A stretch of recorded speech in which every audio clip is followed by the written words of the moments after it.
tour, so I'll pass the iPods around and I'll explain everything that it needs to do. You don't have to be savvy to know what to do, it's just all there, so luckily, because I don't know if I can just... Fancy pink one. Oh, you can swap if you like. No. I always felt of myself as a camera iPod person.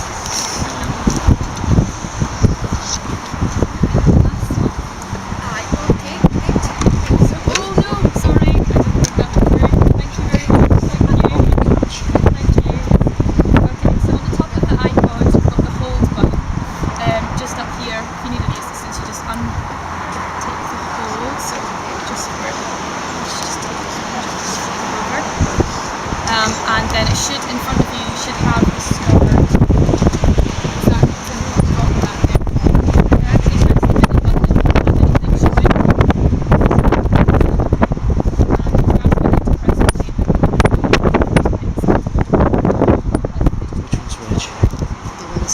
Oh yeah, got it. Yeah, right. Otherwise I'll take it back. I think it's ambiguous, you can wear whichever one. What? It's ambiguous, you can wear whichever one. Oh, that's nice.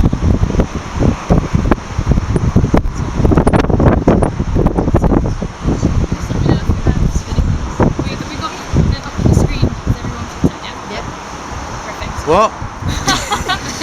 If you don't press play just yet, so you've just got it all set up, ready to go, I'll just say, I'm not going to walk fast at all, we're just all going to go together.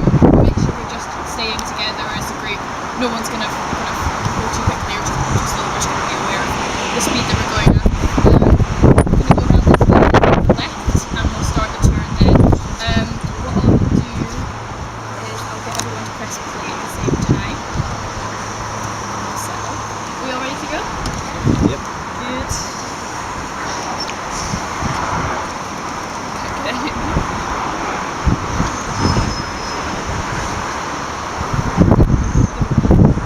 Okay. If you'd just like to press play just now, and we'll start walking just this way.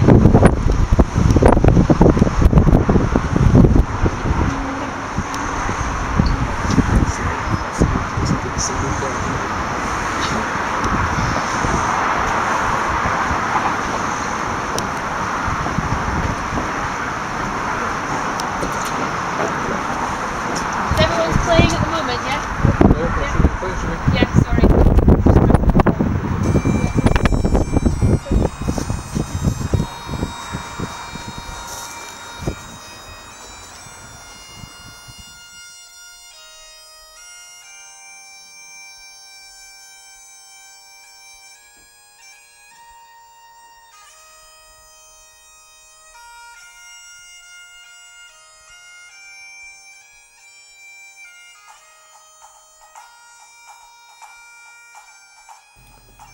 Hold on. Don't move just yet.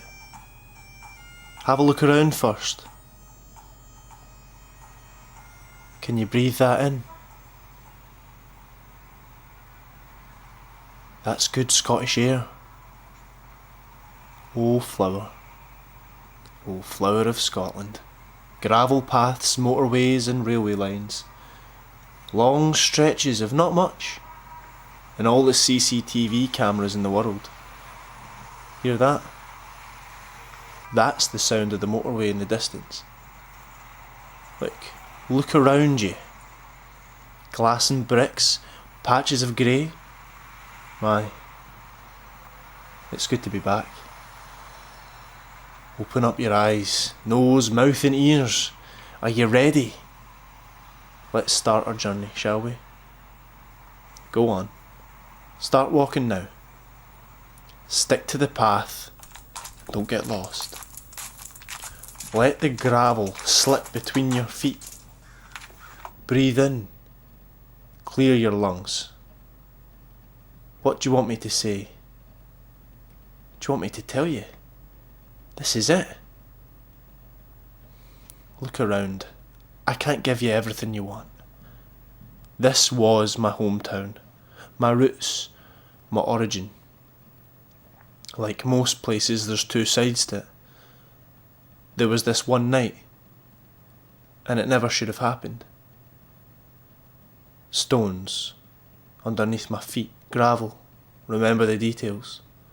Remember the details of a time that seems so long ago now. The same loss of light as the day goes down. Turn the corner. I want to show you something. Begin the journey. Passing the windows, clinging to the walls. When will we see our lights again? It was a Wednesday, I think. Aye, a Wednesday. Gravel path, running, pure fast, man. The stones were boulders underneath my feet, boulders. The sound of it, still unnerving. Swerving through the various veins and down the little lanes, hiding. I stuck to the walls like a spider. Who fought and died for your wee bit hill and glen? But nothing was more unnerving than the noise of that gravel path. I passed all the back doors and all the emergency exits in my hurry to escape the scene of the crime. The sounds of soldiers marching got louder in my head. I had to get away after that. I stood against them. It's just as well I'd spent a good few years perfecting my knowledge of the secret places, just for my own benefit. What can I say? It was a talent. Underneath the air ducts of the local swimming pool, I used to think they were flumes. They turned out to be so much more fun. A cigarette, a bottle of Bucky, a wee kiss here or there. Whole Romeo and Juliet sentiments are hidden underneath the flumes of the palace. Charlotte Condé gies a tickle. Hunters of hands, touching, rubbing. Gies a feel your tits. Oh aye. Aye, underneath the flumes. But there was a reason. There was a reason proud Lizzie's army was calling. I lost my self-control that night. I lost myself in the fray. The sound of the train dull in the distance compelled me to keep moving. Then the gravel turned to concrete, the road turned to pavement, and the dusk turned to dark. What do you want me to say? I ran. I ran away from the scene of the crime. I left the country for Christ's sake. I left it all behind, and for what? For fear? The army would be my home. I had no choice. I had no other options. Besides, no one would have expected me to join the army. It wasn't my fault. Violence is inevitable. That night was mental and it never should have happened. All the familiar haunts were being searched, people everywhere looking for me. I couldn't get away from the cameras, high exposure, blinded by the lights, find a darker path. Couldn't go to the flumes, they'd look there, and besides, I used to come here to get away from it all. There was no other place to go. Every inch inhabited by breathing corpses, the grease of the burger vans choking, blocking my airwaves. Sometimes you just need to get away. I passed by the desolate wastelands from the knocked down council housing that hadn't been cleared yet, the criss-cross tartan of the train lines.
sat at the pit of my stomach from the moment that fight had broke out.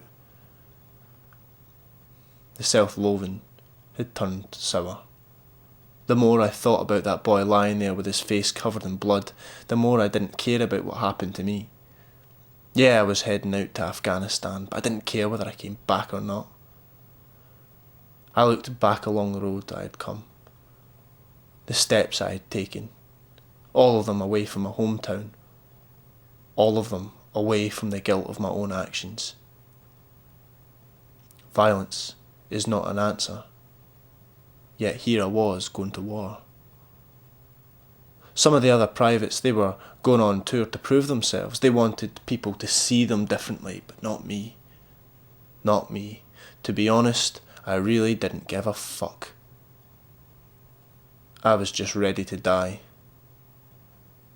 The day we flew out, I took the last few steps onto the plane, turned the corner, and I never looked back.